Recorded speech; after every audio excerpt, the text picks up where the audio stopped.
Hi, welcome to our channel Good New. Since the COVID-19 breakout, the globe has become a world where the new crown virus spreads, as well as a core-lack planet. The global shortage of cores has expanded to an increasing number of industries, including mobile phones, computers, autos, household appliances, learning machines, and so on. Today, I am pleased to introduce a new topic titled After Leaving TSMC, Where Have the Staffs Gone? Chips are now the hard money of the electronics sector. To put it another way, it is preferable to save money. A few chips. In this setting, several countries and regions have initiated a chip manufacturing arms race. China has suffered greatly from the scarcity of cores due to its long-term reliance on imports, thus it has made great pains to upgrade chip design and manufacture to a national-level policy. However, producing semiconductors is no different from assembling mobile phones or constructing bridges. It takes a lot of money, a lot of technology, and a lot of skill. However, China's Taiwan chipmaker TSMC suffered a skills shortage. Over the years, TSMC talent has increasingly gone for other firms or careers. So I begin to consider a question: where have they gone since leaving TSMC? Why are they departing? If money is not an issue and technology can be purchased, attracting enough personnel necessitates more complicated processes. It is preferable to retain personnel so that they will remain in the semiconductor sector for a long period. Embarrassingly, China's existing educational environment is insufficient to support the national chip plan, and we lack a computing-addictive academic atmosphere. Taiwan, fortunately, plays an important role in the semiconductor sector as an integral component of China. TSMC, the dominant firm, controls more than half of the high-end chip manufacturing production capacity.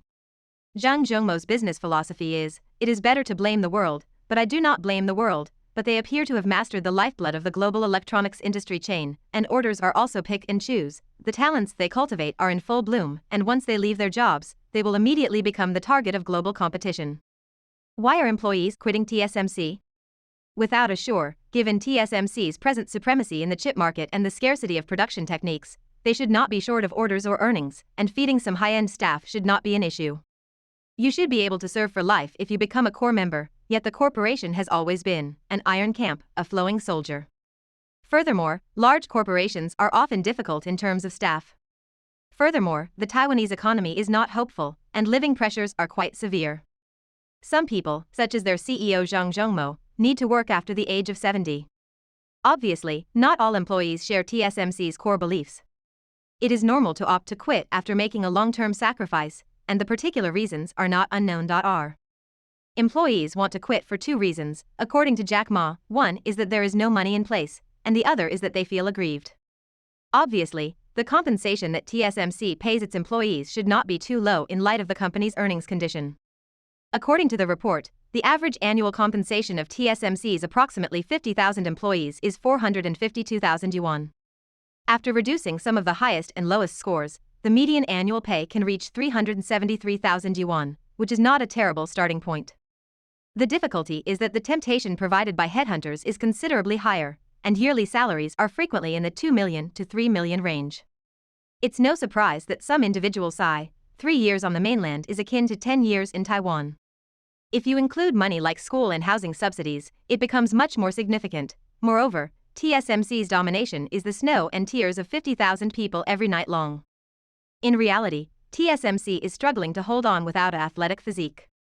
It's no surprise that employees' everyday leisure activities include marathons, triathlons, and other endurance events. The 996 operating mechanism common on the mainland internet is already bad, but it pales in comparison to TSMC's Nightingale project. In fact, just one look at Nightingale reveals a distinct odor of overwork. Zhang Zhongmou is believed to have urged engineers to establish a revolving lineup to assure 24-hour unbroken work in order to hasten the development of the 10 nanometers technique. Some employees are still conducting high-intensity mental work at 4 p.m. After a long time, the entire person has turned into a nightingale. In reality, compared to TSMC's supremacy in the chip sector, employees are more concerned with having a normal and healthy existence. Obviously, the work intensity at TSMC cannot force people to prioritize their lives. Furthermore, Taiwanese are naturally aggressive, and the convoluted workplace politics may be scary. Some TSMC employees on the mainland will never be able to join core management since their registered permanent home is different, and it is just a matter of time until they depart. Employees that quit TSMC are invariably robbed. After all, Only those who can resist such a purgatory and have cutting-edge technical experience can claim to be heaven's favorite. Leaving TSMC for a better life must be a difficult and confusing decision. In recent years, TSMC personnel have prioritized the United States, which has the top colleges and cutting-edge talent in the globe. Data from Fortune magazine. The United States is home to 15 of the world's top 20 institutions, as well as Apple, Qualcomm, and Intel. Its name implies that it is tied to semiconductors, as it is a world-renowned chip business and the holy land of Silicon Valley. Furthermore, Taiwan's university textbooks are entirely in English, and the majority of individuals have studied abroad, so there is no language barrier. As a result, many people prefer to seek growth in the United States. South Korea and Japan are next, with the former having 3 stars, equivalent to TSMC's corporation, which is the overlord of chip materials, and having highly favorable places in both nations. Even if salaries do not dramatically rise, there are more opportunities.